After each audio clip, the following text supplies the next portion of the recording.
Саламатсыздарбы, урматтуу менин каналымда көрүүчүлөрүм. Сиздерди каналдан көргөнгө абдан кубанычтамын. Бүгүн аябай маанилүү нерсени айткым келет, сиздерге бөлүшкүм келет. Мен деген кээ бир ошол Кыргызстандын бай адамдары менен иштеп көргөм. Иштеп көргөндө кээ бир учурларда мындай суроо бергем да, сиздердин байлыгыңыздарга эмне мындай кандайдыр негиз болду?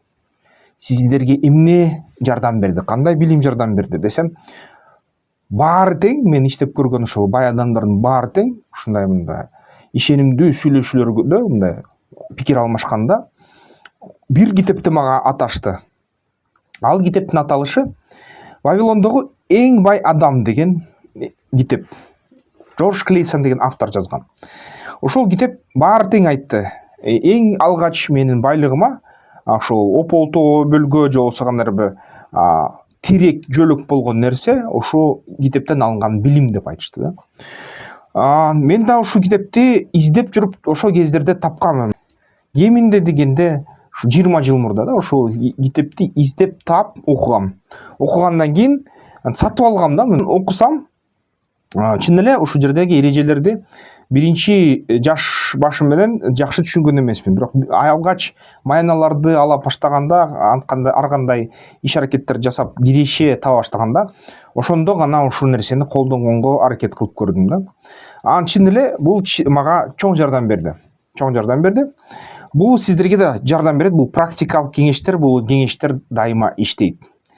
Вавилон цивилизациясы ушу 5000 жыл мурда Шумер, Ракат цивилизацияларынын аркасынан пайда болгон эл да. 5000 жыл мурда ошо Кыргыздын алгач кыргыз ата бабалар менен кошо пайда болгон эл Вавилондуктар байлыктын ошо эрежелерин ошол кезде эле ойлоп табышкан. Аны кийин Джордж Клейсон өзүнүн мындай финансылык өзүнүн тажрыйбасын китеп контент катары жасап, анан ошондо Вавилондун мындай окуялары катары элге түшүндүрүп берет да, айтып берет.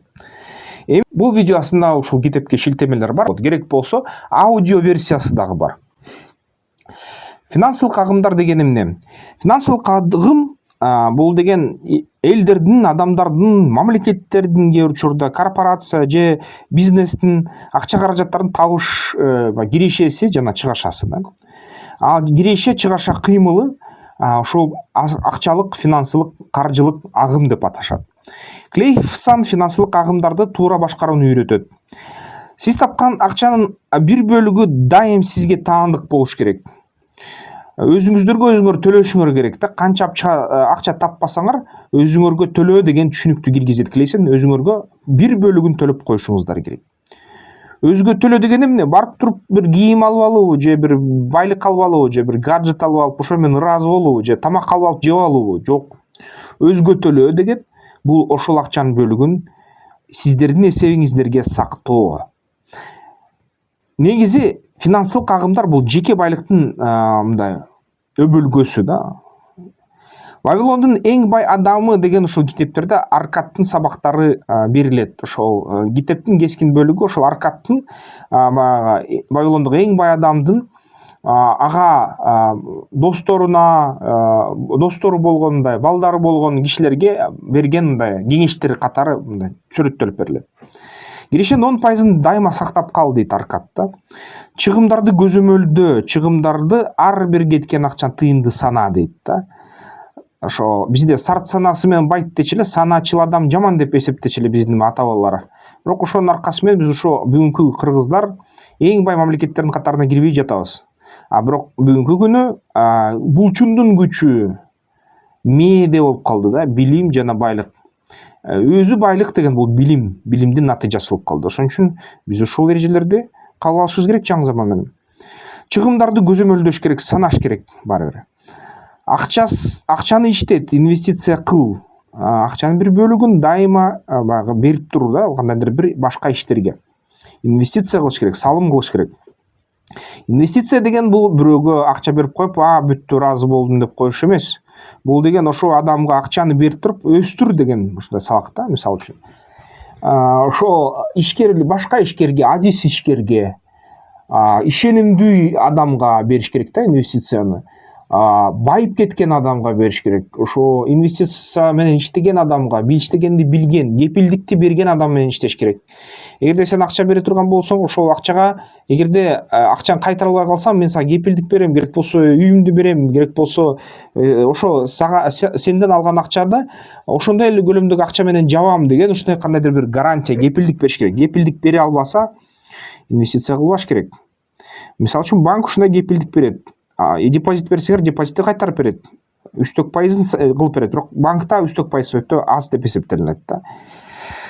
Коркунучтуу инвестициялардан алыс болуш керек. Эгерде силерге эч ким кепилдик бербесе, өзүнүн баягы батирин залогко коюп берем дебесе, өзүнүн баягы товарын же ошол көлөмдөгү акчаны кайра кайтарам дебесе, эгерде банк эсебим бар, ошону сенин атыңа жазам, акчаны күйүп кетсе, ошол акчаны толуктайсың дебесе, ага акча бербеш керек, инвестиция бербеш керек. Коркунучтуу инвестициялардан алыс болуш керек да. Өзүңөр жашай турган үйдү арендага алсаңар, аябай начар болот да. Эгерде арендага алсаңар, бирөөнү байтасыңар, ошол үйдүн ээсин байтасыңар да. Анткени аренда бул деген ошол эле кичине үстүнө кошуп койсо эле ошол эле ипотеканын төлөмү болуп калат. Ошон үчүн жашай турган үйгө ээ болуш керек. Андан көрө ошол рассрочка же ипотеканы төлөш жакшы да. Аренданы төлөсөңөр өтө начар болот. Кээ бир учурда ошо ипотеканын баасы, төлөмдөрү ай сайын аренда, ижаранын баасынан 2, 3, 5 эсе алышып кетет да. Бирок эгерде ошону шымаланып төлөсөңөр, туугандар менен биригип, ашар менен биригип төлөсөңөр, кайсы бир мөөнөттүн ичинде өздүк үйгө ээ болосуздар. Андан ары бир гана ошо жергиликтүү салыктарды төлөп, кыймылсыз мүлк үчүн салыктарды төлөп, андан ары жашап кете бересиңер да. Ушуга аракет кылыш керек дайыма. Миллениалдар жана ошол жаңы муун, ошол Z муун ага мындай идея берип атат да, батыш өлкөлөр.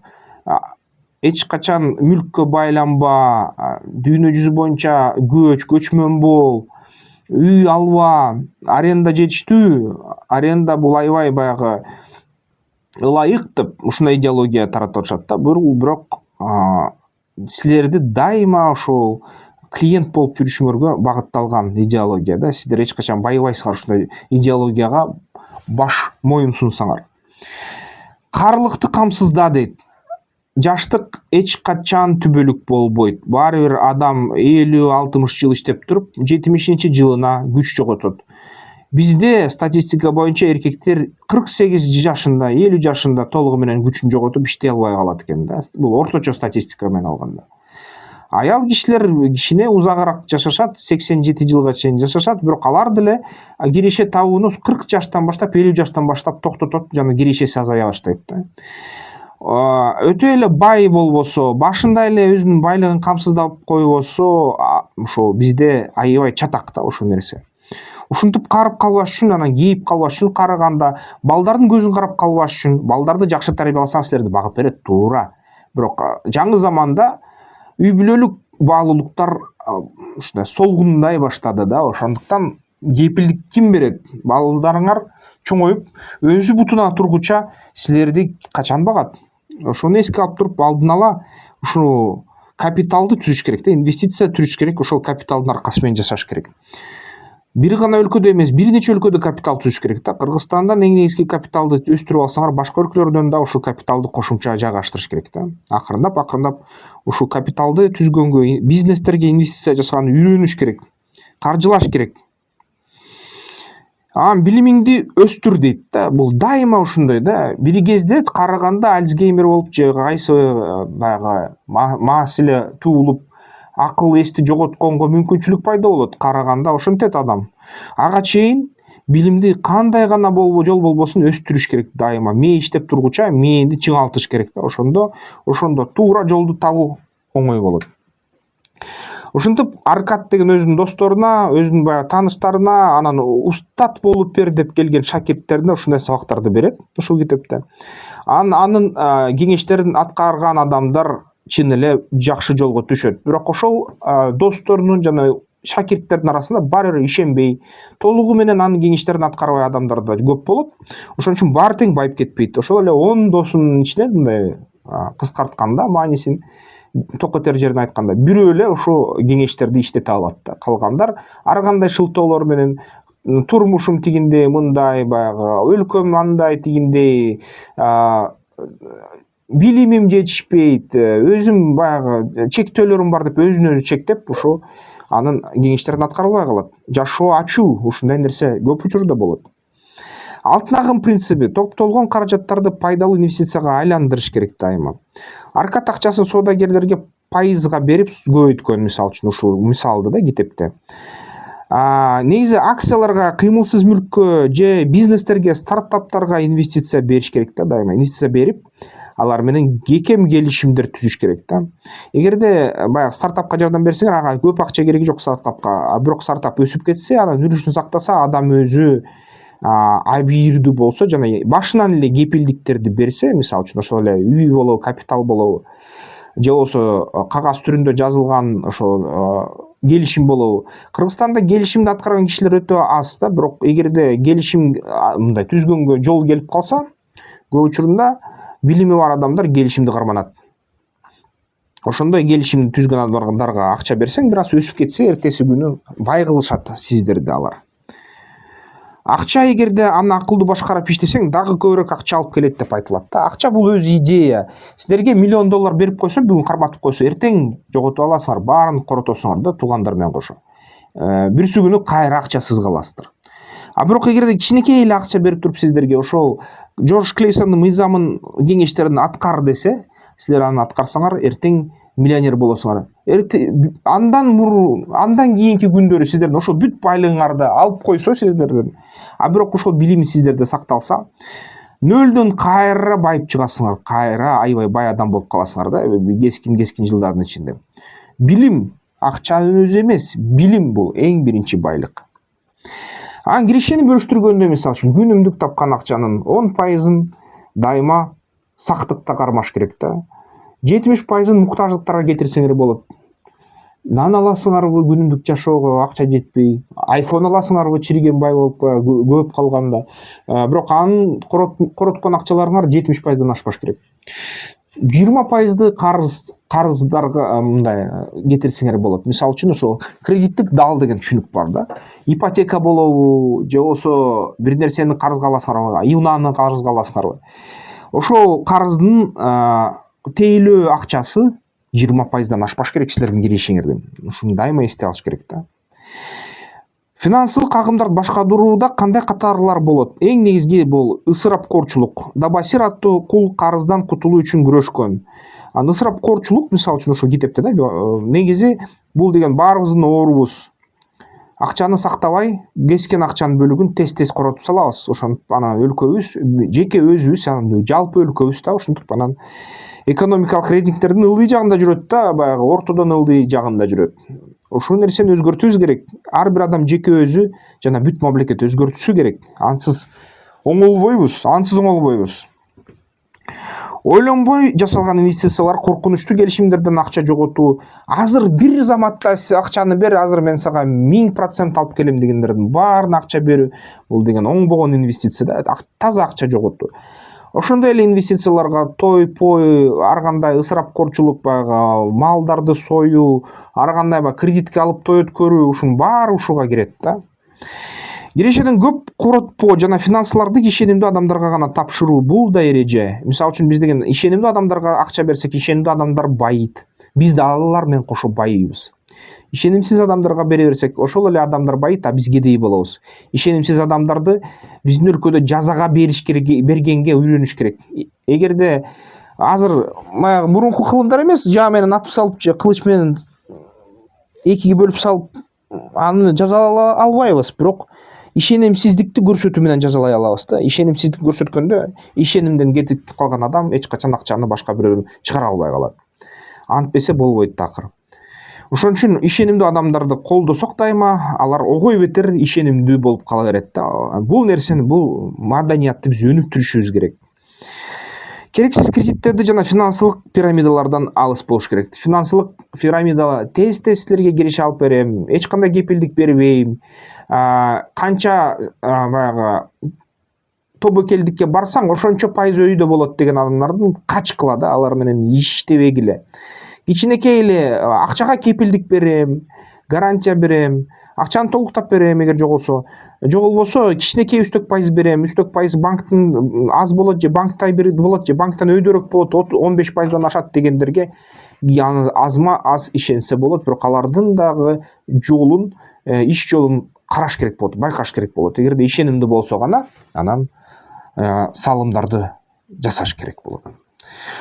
Финансылык акымалдык иш жүзүндө, мисалы үчүн финансылык акым бул киреше, чыгым жана инвестициялардын ортосундагы баланста дайыма силерге кыраткан акча, силер тапкан акчадан азыраак болуш керек, 70% болуш керек.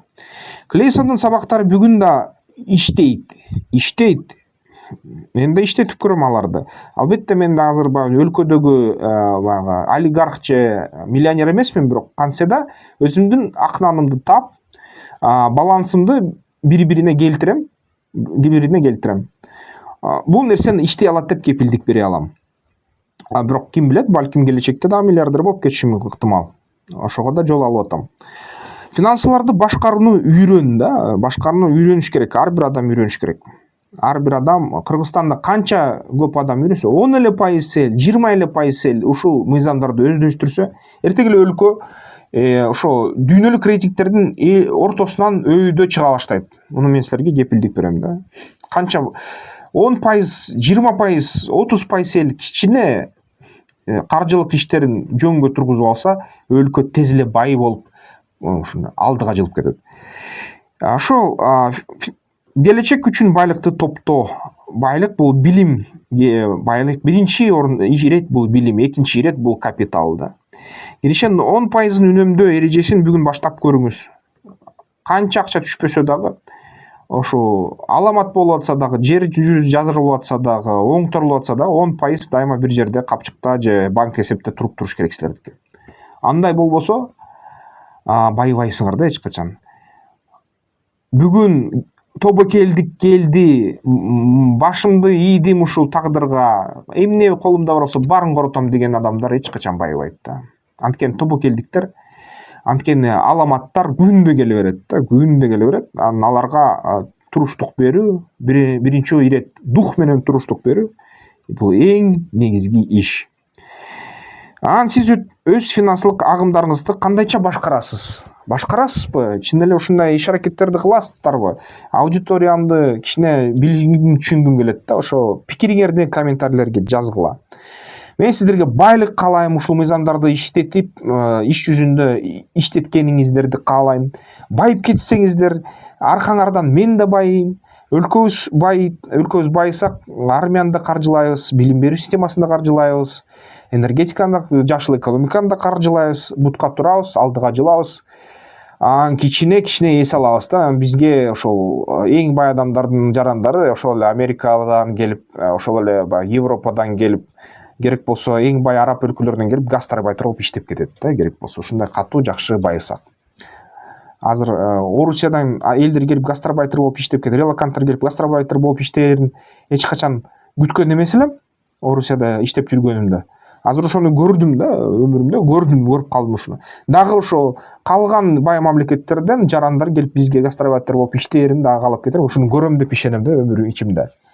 Сиздер көз чоң жумуштарды жасашыбыз керек. Албетте байлыктын негизин түзүш үчүн эң алгач ошо бизнес пландоону үйрөнүш керек.